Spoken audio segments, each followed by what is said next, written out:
Bismillahirrahmanirrahim. Assalamualaikum warahmatullahi wabarakatuh.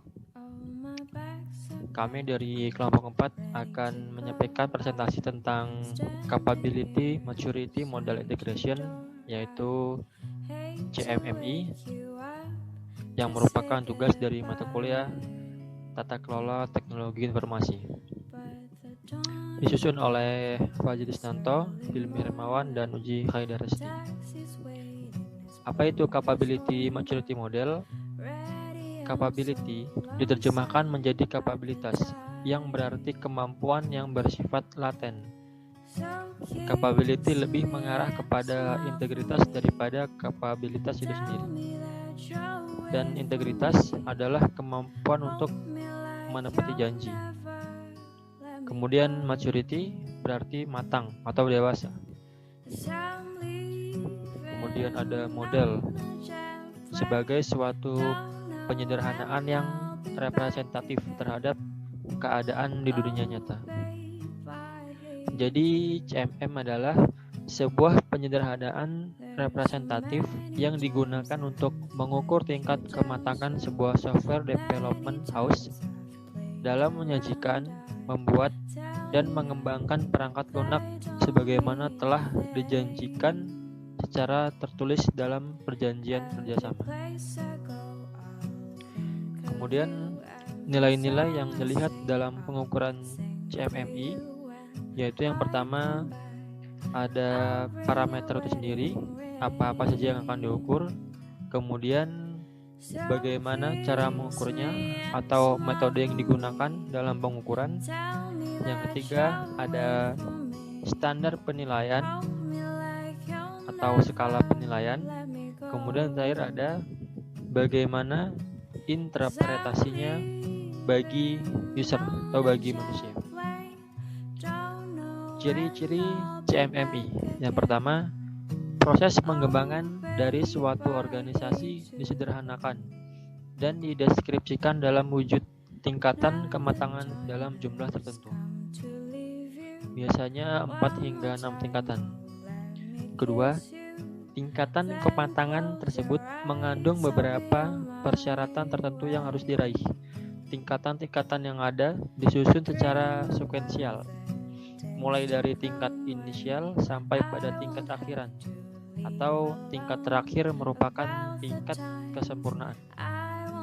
Keempat, selama pengembangan, entitas bergerak maju dari suatu tingkatan ke tingkatan berikutnya, tanpa boleh melewati salah satunya, melainkan secara bertahap berurutan.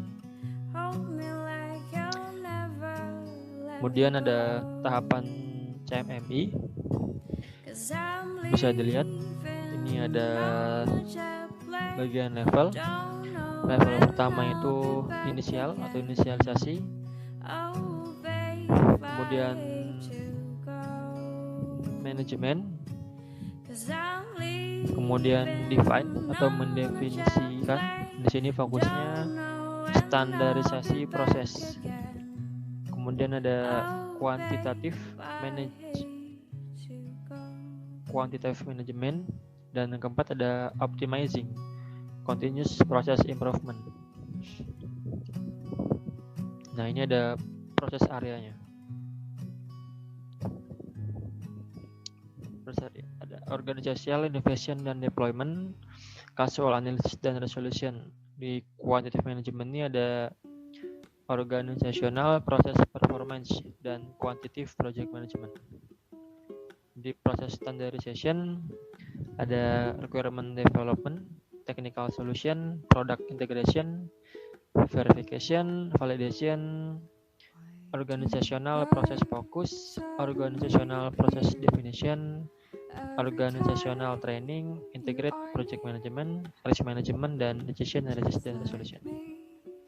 Di bagian basic project management tuh ada requirement management juga, project planning, project monitoring dan control, supplier agreement management, measurement analysis, proses dan produk quality assurance, configuration management.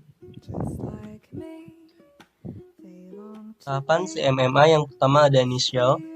Kriteria dari initial level adalah tidak ada manajemen proyek, tidak adanya quality assurance, tidak adanya mekanisme manajemen perubahan, tidak ada dokumentasi, serta adanya seorang ahli yang tahu segalanya tentang perangkat lunak yang dikembangkan dan sangat bergantung pada kemampuan individual.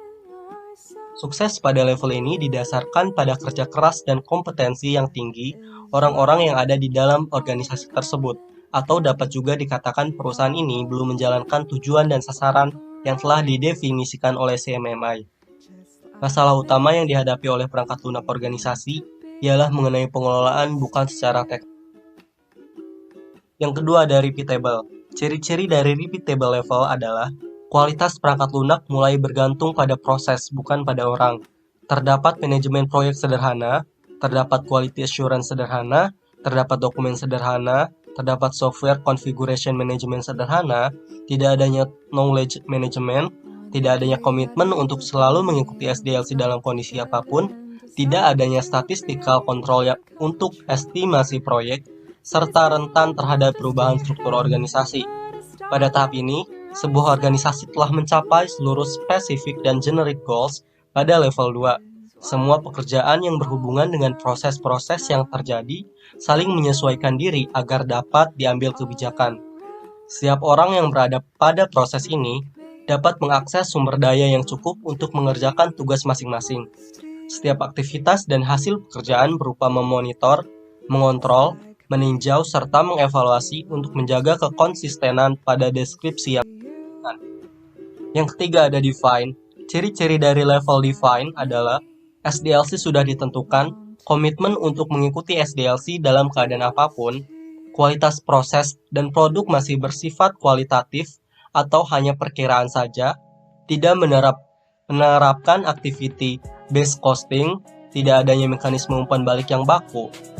Pada level 3, sebuah organisasi telah mencapai seluruh spesifik dan generic goals pada level 2 dan level 3.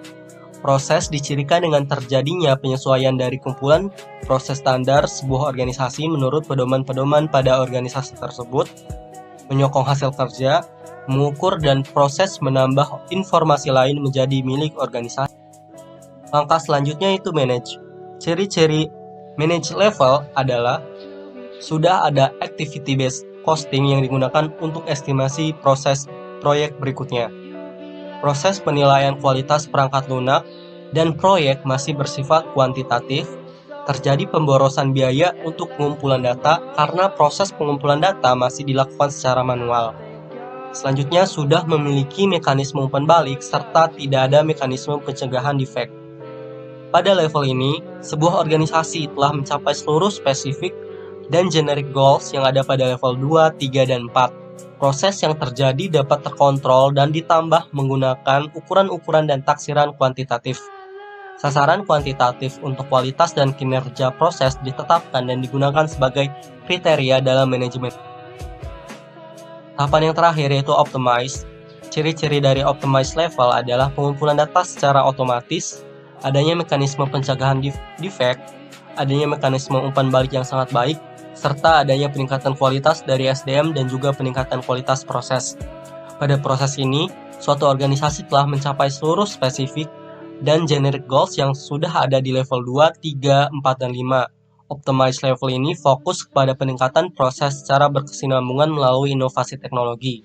Pada level ini, perbaikan proses yang berkesinambungan adalah jalan kehidupan. Fokusnya adalah pada pencegahan terjadinya cacat dan mendorong inovasi. Dalam organisasi yang belum matang, tidak ada yang mungkin bertanggung jawab untuk proses perbaikan.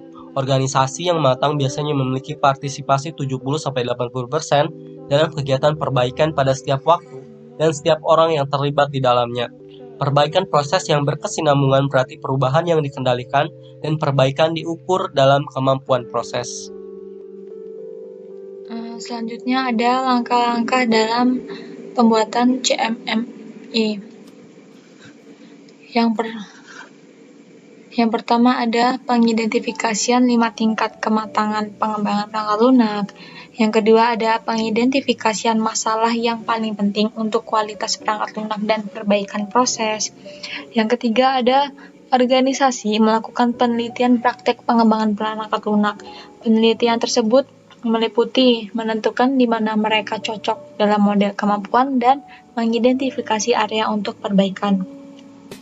Yang terakhir ada rencana yang diperlukan untuk mengupgrade proses pembangunan.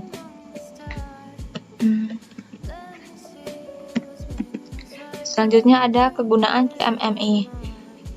Kegunaan CMMI adalah untuk menilai tingkat kematangan sebuah organisasi pengembangan perangkat lunak, untuk menyaring kontraktor yang akan menjadi pengembang perangkat lunak, untuk memberikan arah akan peningkatan organisasi bagi top manajemen di dalam sebuah organisasi pengembangan perangkat lunak, sebagai alat bantu untuk menilai keunggulannya dimiliki sebuah perusahaan dibandingkan perusahaan pesaingnya, meningkatkan produktivitas dan menekan resiko proyek, menekan resiko dalam pengembangan perangkat lunak, meningkatkan kepuasan pelanggan, serta mempunyai fitur-fitur yang bersifat institusional, yaitu komitmen.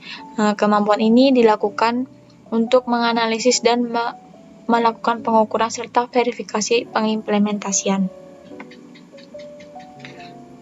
Perusahaan-perusahaan internasional yang mengimplementasikan CMMI. Salah satunya adalah Huawei. Dia mengimplementasikan CMMI level 5.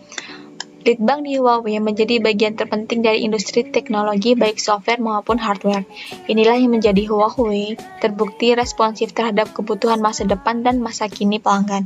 Investasi di area ini penting untuk terus meneruskan pengembangan teknologi, solusi, dan layanan, yang tujuan akhirnya adalah memaksimalkan keuntungan dan memberikan nilai tambah bagi pelanggan.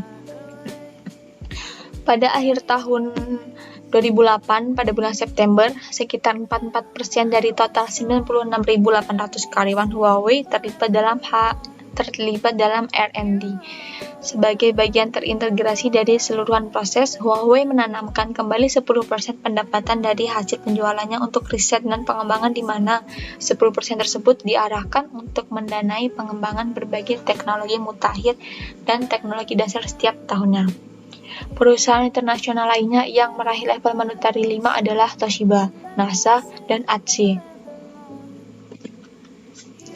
Jadi kesimpulan pada materi kali ini adalah CMMI atau Capability Monetary Model Integration adalah salah satu model kematangan yang digunakan untuk meningkatkan proses dalam organisasi.